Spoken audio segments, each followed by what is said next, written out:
O título de Oséias 6, se você já está com ele aberto aí, vai dizer assim: conversão insincera. Então, só pelo título, a gente já começa a imaginar o que vai vir por aí. Oséias diz que há uma conversão, mas que essa conversão ela é insincera, ela não é verdadeira, ela não é original, ela não é correta, ela é uma conversão falsa. A gente estava no capítulo 5, onde Oséias disse de forma muito dura que Deus iria castigar o seu povo por causa do seu pecado. E quando o pecado chega ao limite e transborda, Deus diz: olha, agora acabou o papo, eu vou levantar uma nação inimiga e vou castigar vocês para que vocês aprendam a viver no meu caminho, para que vocês aprendam a se arrepender. E aí, diante desse castigo, Israel treme, os sacerdotes tremem, ficam com medo e começam aparentemente a se arrepender. Mas como o título já disse, essa conversão não é sincera, essa conversão não é verdadeira, essa conversão não é total, e a gente vai perceber que Israel infelizmente não vai se voltar de todo o coração para Deus, e a gente vai tentar aplicar isso na nossa vida. Vamos ler versículo 1 ao 3. Versículo 1 diz assim: vinde e tornemos para o Senhor, porque Ele nos despedaçou e nos sarará, fez a ferida e a ligará, depois de 2 dias nos revigorará, ao 3º dia nos levantará e viveremos diante dele. Conheçamos e prossigamos em conhecer ao Senhor. Como a alva, a sua vinda é certa, e ele descerá sobre nós como chuva serôdia que rega a terra. Vamos parar aqui, depois a gente vai seguir. Como eu disse, Deus havia dito no capítulo 5 que a paciência dele, digamos assim, havia acabado, que a longanimidade dele havia se encerrado e que ele, a partir daquele momento, começaria a tratar o seu povo de forma mais dura e castigaria o seu povo para que ele se voltasse para ele. Então, quando chega agora no capítulo 6, parece que o povo treme, parece que os sacerdotes ficam com medo do anúncio que logo em breve viria o castigo, e eles começam a demonstrar um arrependimento.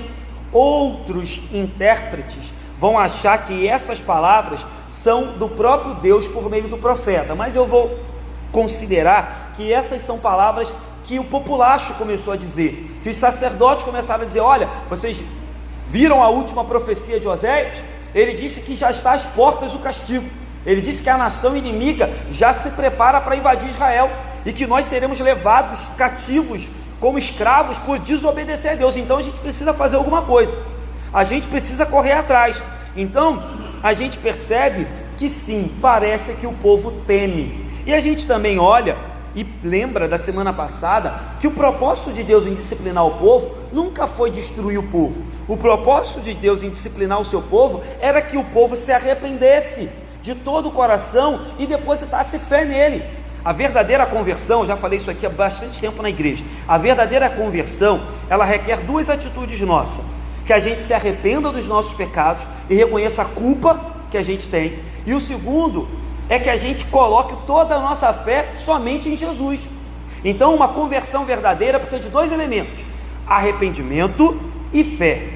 Uma conversão que tem só fé não é uma conversão verdadeira. Uma conversão que tem só arrependimento também não é verdadeira, porque é uma pessoa que só tem fé, mas continua vivendo nos seus pecados, não se converteu. Uma pessoa que se arrepende, mas não tem fé em Deus, vive uma vida de remorso, uma vida de lamúria, porque a verdadeira conversão ela é arrependimento, reconheço meu pecado, confesso a minha culpa, mas eu deposito a minha fé em Jesus e sigo a minha vida. Largo para trás aquilo que não convém e olho para Jesus e vou embora. É nova vida, é novo caminho, novo rumo, novas expectativas. Então lembre disso, uma conversão de verdade tem o seu lado negativo, arrependimento, mas tem que ter o lado positivo, fé em Jesus e mudança de vida, senão não é um verdadeiro arrependimento. E quando a gente leu aqui, a gente percebe que Israel esboça uma reação, mas depois que você ler com calma de novo em casa, você vai ver que em momento algum Israel confessa seu pecado. Em momento algum Israel diz: olha, nós pecamos, nós adulteramos com outros deuses, nós nos prostituímos com outros deuses, nós bagunçamos o culto de Deus e trouxemos coisas que não é do culto de Deus. Eu já falei isso aqui, tem igreja evangélica bagunçando o culto de Deus, trazendo para dentro da igreja aquilo que não é de Deus. Então Israel em nenhum momento confessa o seu pecado. Ele diz assim: vinde, tornemos para o Senhor. Ele fala do retorno, ele fala, vamos conhecer a Deus, no versículo 3, mas em nenhum momento ele confessa que tudo aquilo que estava passando era culpa dele. Em nenhum momento a confissão. No versículo 15, que a gente estudou semana passada, Deus diz assim: irei, voltarei para o meu lugar, até que eles reconheçam que são culpados. Está no versículo 15 do 5, e busquem minha face. Então você vê que Deus deixa bem claro que ele iria se afastar do povo e iria esperar que o povo fizesse a seguinte coisa: reconhecessem a sua culpa e só depois buscassem a face de Deus. É isso que Deus deixa claro. No entanto, o que Israel faz? Israel se volta sim para o Senhor, corre sim atrás de Deus, mas não reconhece sua culpa. Sabe, eu sei que eu faço isso também às vezes. Às vezes você briga com a sua esposa, não sei se você faz isso, eu faço às vezes. E a gente até se volta para a nossa esposa, até vai lá, né, e tenta fazer as pazes. Mas um negócio difícil é pedir desculpa, não é verdade? O negócio difícil é falar: olha, eu errei mesmo, eu reconheço a minha culpa, eu fiz o que não devia. A gente tenta até fazer as pazes, mas a parte da desculpa a gente tenta pular. A gente tenta pular a parte de confessar que a gente errou e ir direto para as pazes. Vamos fazer as pazes, né? Que Deus diz que marido e mulher não tem que ficar brigado. Mas a parte da desculpa é a mais difícil, e é o que aconteceu aqui. Israel pula a fase da culpa, pula a fase do arrependimento, pula a fase de confessar e quer só fazer as pazes. Aí Deus fala: para, não é por aí não. Vocês estão pensando que vão me enganar? Então, em primeiro lugar, o que acontece? Israel quer livrar só das consequências. Ele quer se livrar do problema. Ele falou: ih, Deus vai me punir, ih, Deus vai me castigar, ih, Deus vai pesar a mão sobre mim. Já sei o que eu vou fazer, vou me voltar a Deus. Ele é misericordioso, ele é longânimo, ele é perdoador, ele é um Deus de amor, ele vai me perdoar, os problemas vão acabar. Então quando Israel diz assim, ó, vinde, tornemos para o Senhor, porque ele nos despedaçou e nos sarará. Ou seja, a gente está despedaçado, mas ele vai sarar. Ele diz assim: ele nos feriu, mas ele vai ligar a ferida. Vamos, porque o Senhor vai resolver os nossos problemas. Voltemos para Ele, porque as nossas consequências vão ser resolvidas. Ou seja, Israel queria uma mudança de situação, mas não queria mudar o seu caráter. Israel só queria que Deus resolvesse a situação. Eles estavam despedaçados, eles estavam feridos. Ele diz: vamos, vamos. Então é isso que eles querem apenas resolver o problema. Segundo ponto, Israel queria resposta imediata. Israel não queria ter relacionamento com Deus, Israel não queria esperar em Deus, Israel não queria se arrepender e ficar ali, ó, obedecendo a Deus domingo após domingo, esperando Deus fazer. Israel diz assim: depois de 2 dias ele vai nos revigorar, depois de 3 dias ele vai nos levantar e vamos viver diante dele. Ou seja, Israel queria que Deus resolvesse os seus problemas da noite para o dia. Israel queria, né, o evangelho tabajara, seus problemas acabaram. Israel queria que Deus fosse o seu garoto de resolver problemas, o seu office boy. Então Israel diz: olha, eu quero respostas imediatas. Relacionamento eu não quero, passar tempo com Deus eu não quero, passar tempo me arrependendo eu não quero, aprender de Deus eu quero resposta imediata. Em 2 dias ele vai me revigorar, em 3 dias ele vai me levantar. E aí, irmãos, né, eu não vou ficar fazendo isso aqui toda hora, mas às vezes a gente também faz isso. Às vezes a gente se volta para Deus e a gente quer resposta imediata. A gente ficou às vezes 2, 3, 20 anos longe da presença de Deus, e a gente volta para Ele e quer que em 1 semana Deus resolva a bagunça toda. Em 1 semana Deus faça da gente santarrões e que a nossa vida prospere em tudo, em todas as áreas. Não é assim. Israel pensava isso. Terceiro ponto, Israel queria só bênçãos. Aonde está isso, pastor? No versículo 3, quando ele diz assim: vamos, que Deus virá sobre nós como uma chuva serôdia que rega a terra. Israel estava vendo que Deus já havia profetizado nos capítulos anteriores que uma grande seca viria sobre a terra e que eles passariam necessidade. Israel vivia de plantação, vivia da terra. E o que eles falam? Olha, se Deus cumprir a promessa de secar a terra, a gente vai passar fome. a gente vai passar perrengue. Então vamos fazer o seguinte: vamos buscar Deus, porque Deus vai vir, Deus é bom, Deus vai fazer descer chuva sobre a terra e a gente não vai passar fome. Então, de novo, queridos, nós também às vezes, e muitas pessoas têm entrado na igreja em busca das bênçãos de Deus e não do Deus da bênção, em busca de ser presenteado por Deus e não que Deus seja o nosso maior presente. Isso está errado, a gente está vendo isso desde o Antigo Testamento, isso não convém. E aí, quando Israel diz, conheçamos, e esse é um versículo que a gente cita muito, né? Conheçamos e prossigamos em conhecer ao Senhor, mas a gente para aqui. Mas se a gente continuar, a gente vai ver que esse versículo não foi proferido por pessoas que tinham essa vontade de todo o coração. A gente pode proferir esse versículo, mas a gente tem que se perguntar se quando a gente cita esse versículo, a gente está citando de todo o coração. Por que eu digo isso, irmãos? Porque tem muita gente que sabe citar versículos bíblicos, conhece doutrinas bíblicas, conhece teologia, conhece a estrutura de uma igreja evangélica, de uma igreja católica, conhece a estrutura de igreja, mas nem por isso a pessoa que conhece tem um coração sincero para com Deus.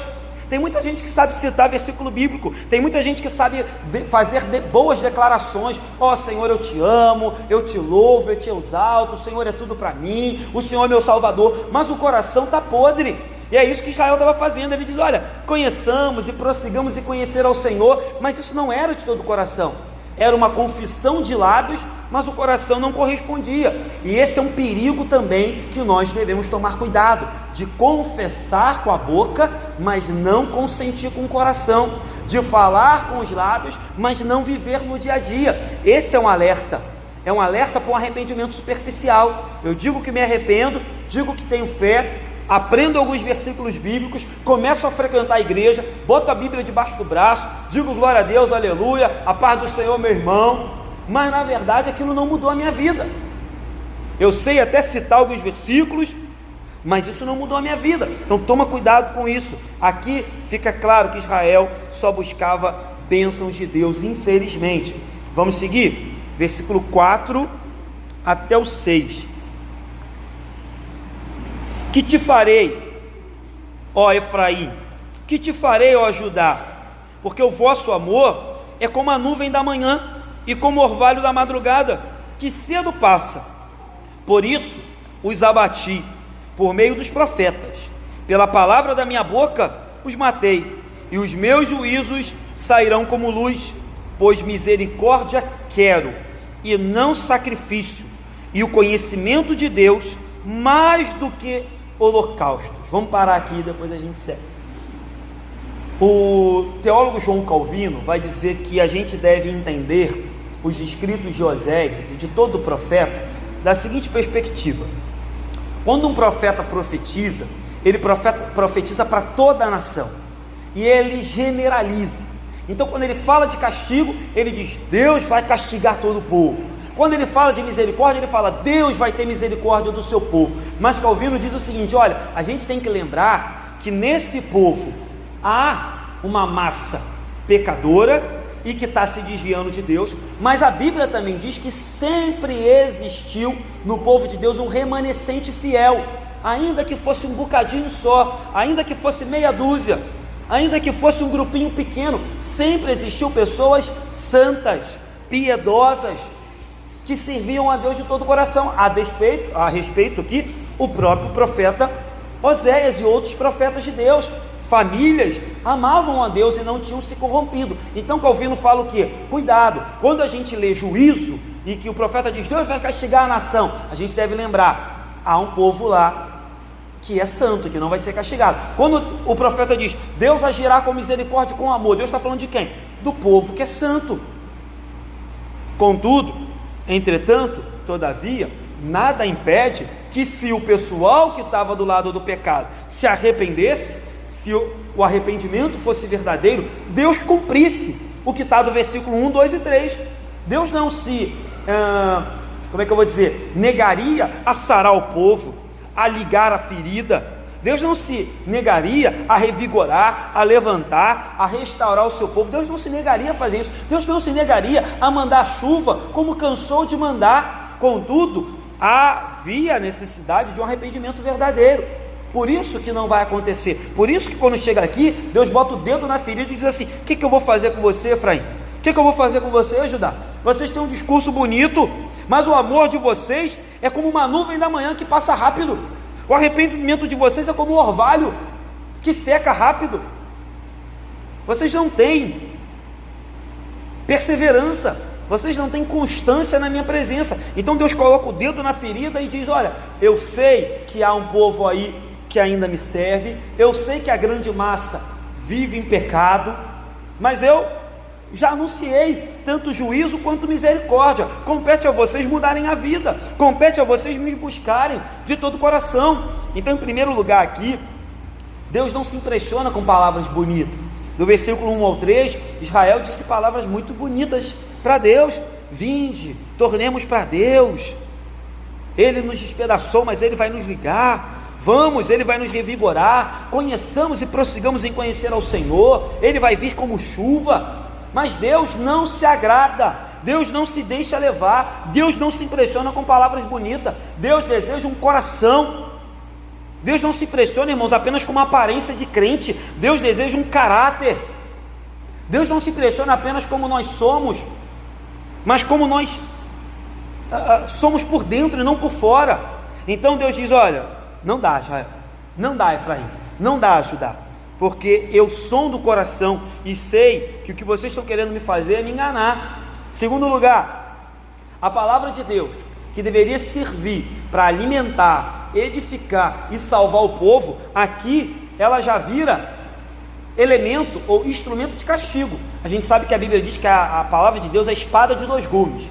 Ela corta para os dois lados. Ela corta tanto para a salvação quanto para a condenação, para juízo. E aqui Deus diz assim: olha, por isso eu usei os meus profetas, e a palavra que saiu da minha boca eu usei para abater vocês, eu usei para castigá-los, eu usei para matá-los. E aí vamos aqui trazer para os dias de hoje. É claro que naquela época Deus realmente levava até a última consequência e fulminava o povo mesmo, inclusive matando o seu povo. Deus fazia isso. Hoje Deus não faz mais isso, mas hoje existe uma morte muito pior. Hoje existe uma morte muito mais perigosa. Hoje existe uma morte muito mais triste, que é a morte espiritual. Então toda vez que a palavra de Deus é pregada hoje, ela ainda está fazendo isso aqui.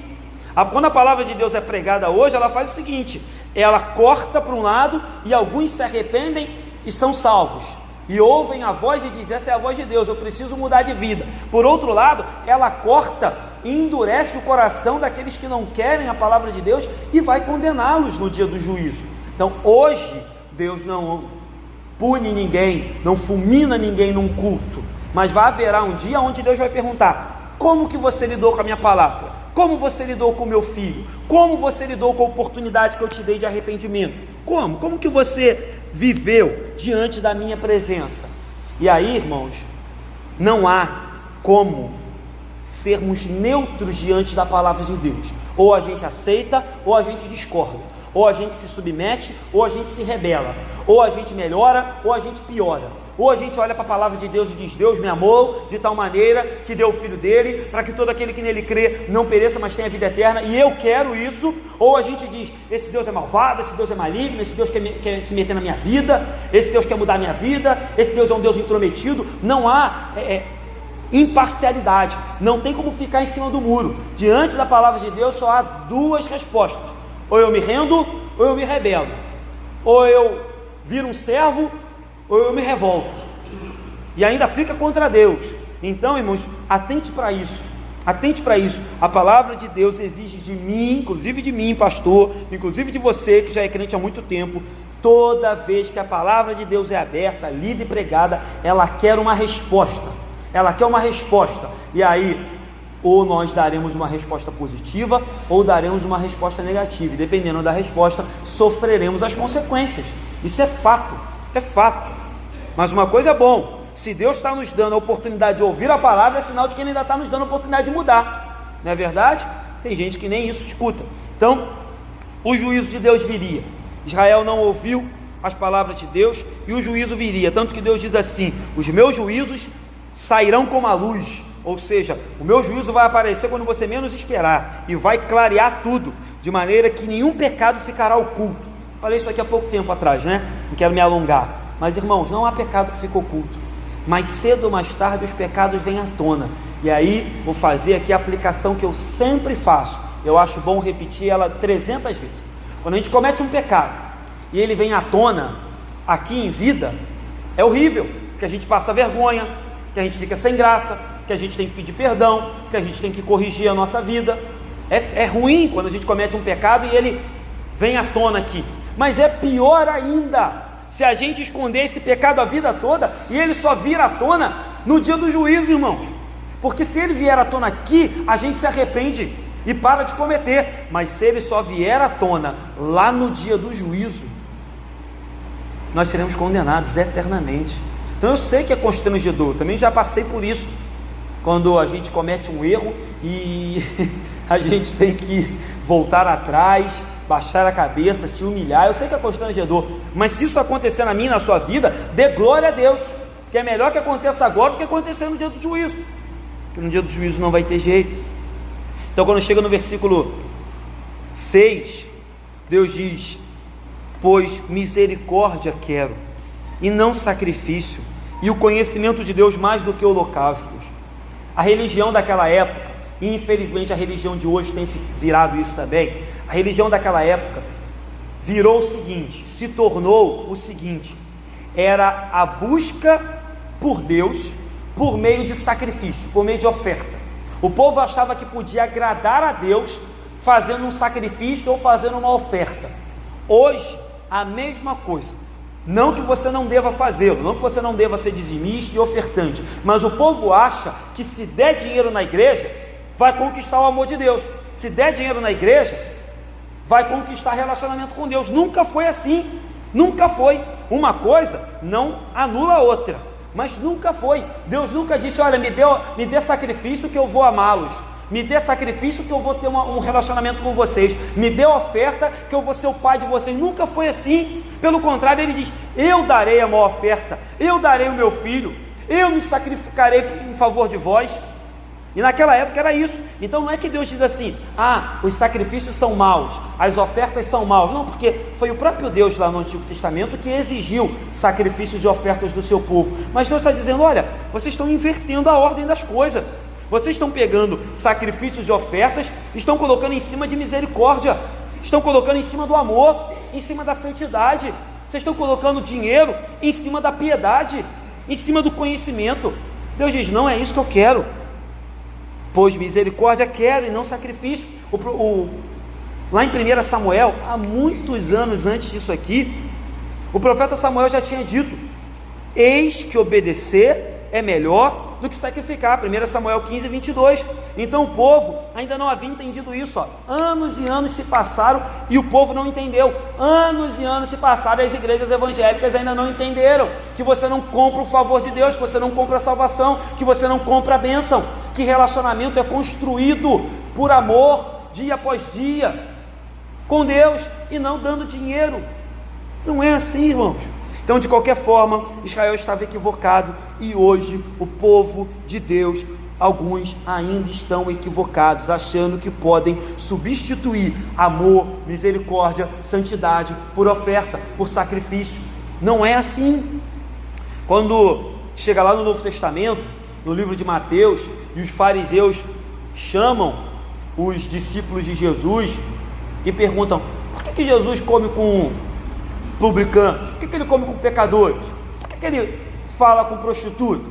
Por que ele lida com esses miseráveis pecadores? E aí Jesus vai citar a palavra de Oséias, o texto de Oséias. Jesus diz em Mateus 9,13: misericórdia quero e não holocaustos. E aí em Mateus 12, ele repete a mesma frase do profeta Oséias. Então Jesus cita Oséias duas vezes em Mateus, tanto no capítulo 9 quanto no capítulo 12, porque quando questionam Jesus por que ele estava dando tanta atenção para pecador, ele diz: olha, eu vim em busca de misericórdia e não de sacrifício, não de holocausto. Vocês acham que podem me comprar por meio de holocaustos, mas na verdade o que eu vim buscar são corações quebrantados. O que eu vim buscar é a ovelha perdida. O que eu vim buscar é o enfermo da casa de Israel. O que eu vim buscar é o pecador arrependido. Então Jesus cita 2 vezes Oséias, dando a entender bem claro que Deus, desde aquela época, não queria apenas holocaustos. Deus não quer apenas a sua oferta, Deus quer o seu coração, a sua vida. Conhecer sobre Deus não basta, tem que conhecer Deus.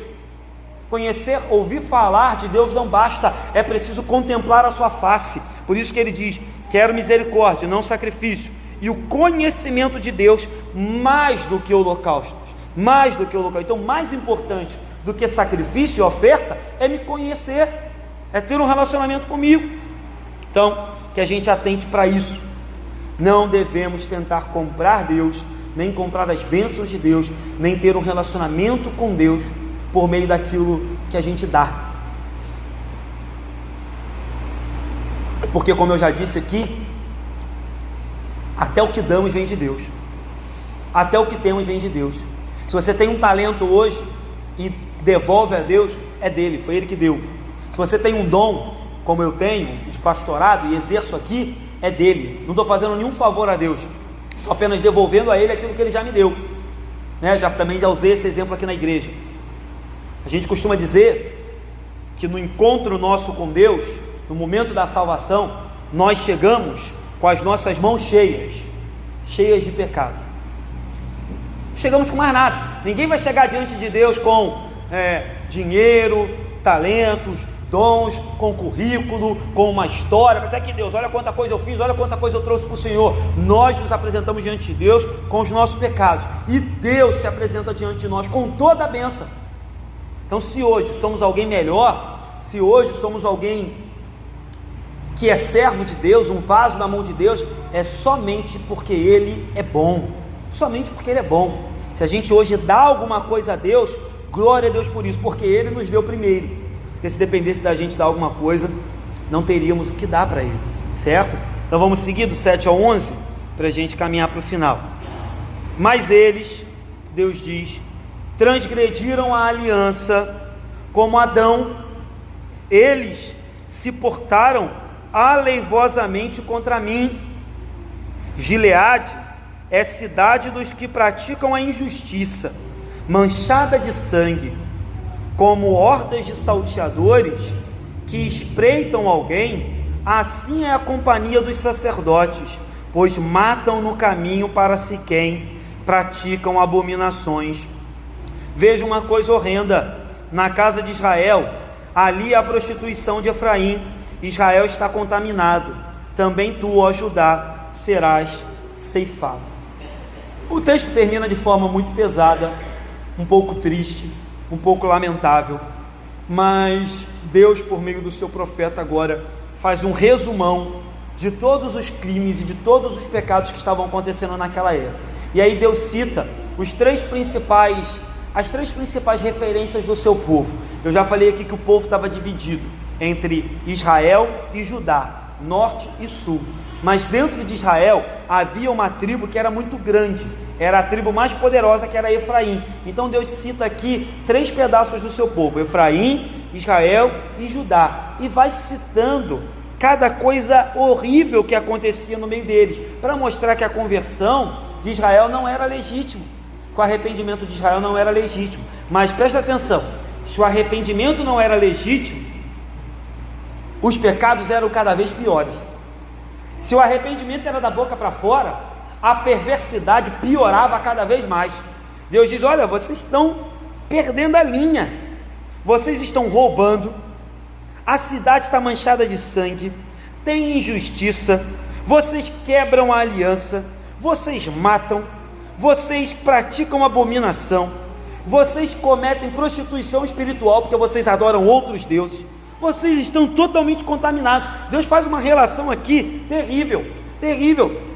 E aí, o que me deixa mais preocupado aqui também, e aí trazendo para o lado da liderança das igrejas, é que Deus diz que os sacerdotes que deveriam produzir vida, eles estavam colaborando com a morte.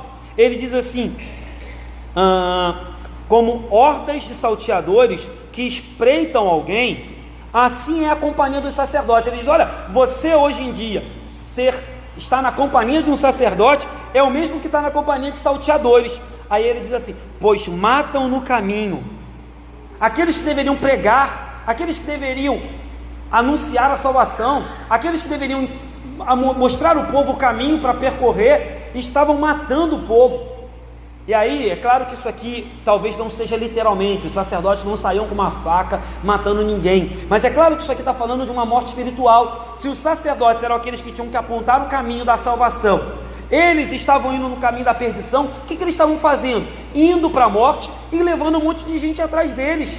E aí, trazendo para os dias de hoje, o que tem de pastor, o que tem de igreja, o que tem de liderança evangélica fazendo isso não está no gibi, indo para o inferno e levando um monte de gente junto, indo atrás da perdição e levando gente junto. Nós devemos tomar cuidado com isso.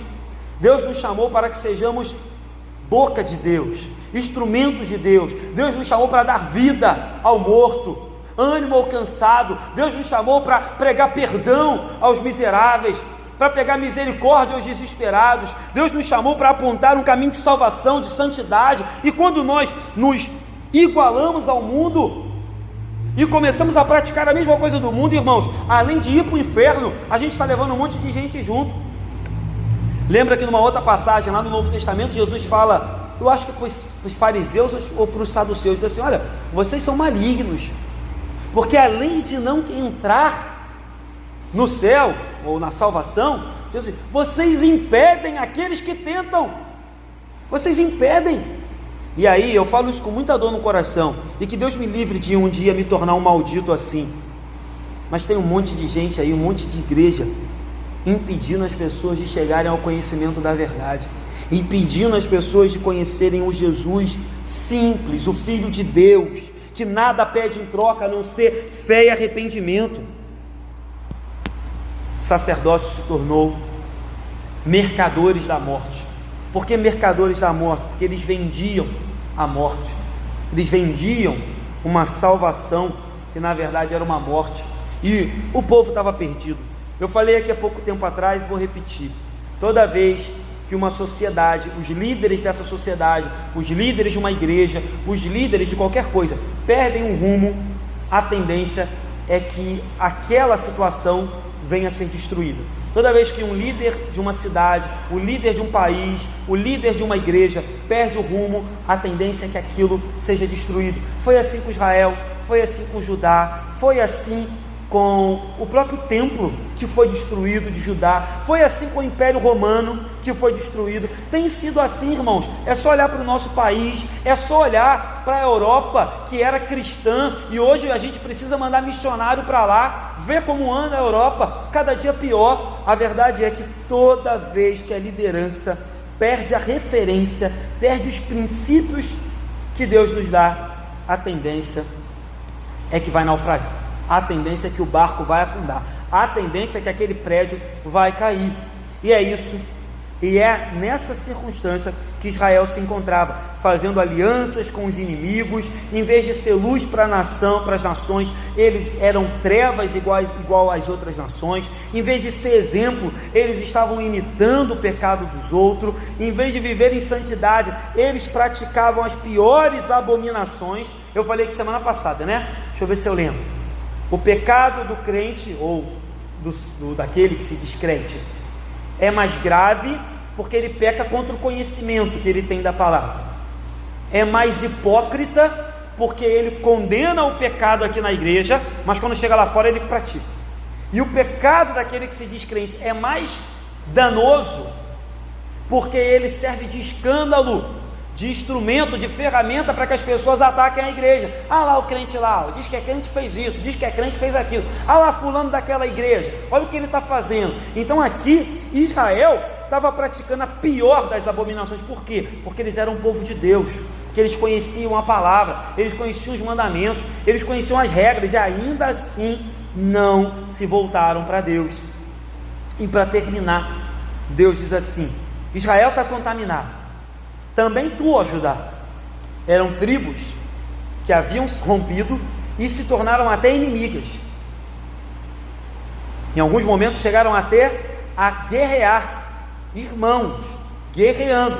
Mas aí Deus diz assim: olha, Israel está contaminado, mas não se engane não, Judá, você também e será ceifado. E aí o que eu quero chamar a sua atenção aqui para esse exemplo?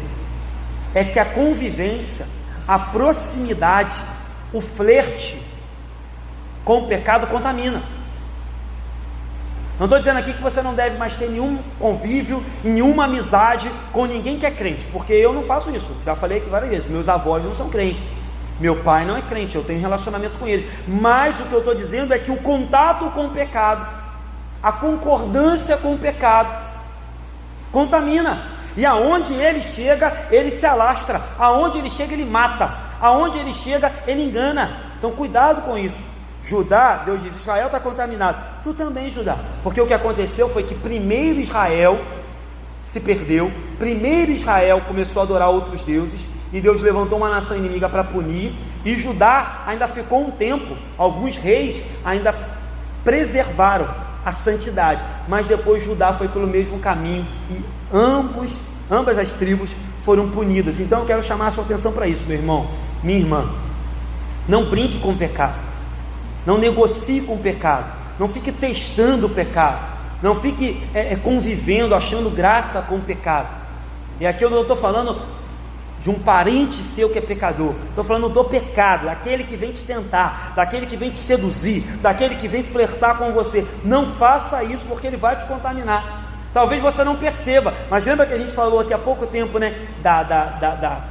Falamos aqui da traça, que devagarzinho vai destruindo, né? Da ferrugem, que devagarzinho vai tomando conta, da podridão, que às vezes começa pequenininho e toma conta de toda a fruta. Assim é o pecado, irmão. Talvez não comece a falar, não, eu sei o meu limite, eu sei até onde eu posso ir. Não se engane, vai contaminar, e quando você menos perceber, você já vai estar totalmente imerso no pecado. A gente também às vezes usa esse exemplo aqui, né? Você beberia um copo d'água sabendo que tem apenas uma pequena gotinha, aquela de conta-gota assim, uma pequena gota de esgoto naquele copo d'água? Você beberia, você teria nojo, porque você falaria, aquela gota contaminou toda aquela água, se eu beber, não importa, ainda que 99% daquele copo seja água pura, aquela uma gota contaminou. Assim é o pecado, só que a gente não acredita, a gente brinca. Ah não, pastor, se eu não cometer totalmente o pecado, está tranquilo. Não é, uma gota contamina. E aí eu falo para todo mundo aqui, irmão, fuja, por experiência própria, tá? Quem está falando aqui não é querubim, não, é um homem que já passou por isso, é um homem que já passou por esse erro, de achar que é possível resistir. Não é. A Bíblia diz, sujeitáveis a Deus, e só depois de resistir ao diabo ele fugirá de vós. A Bíblia não manda ficar brincando com o pecado, cuidado com isso, tá? Então ele diz, tu também está contaminado, Judá, e serás ceifado. Vamos terminar? Algumas aplicações aqui, rápidas para a gente terminar.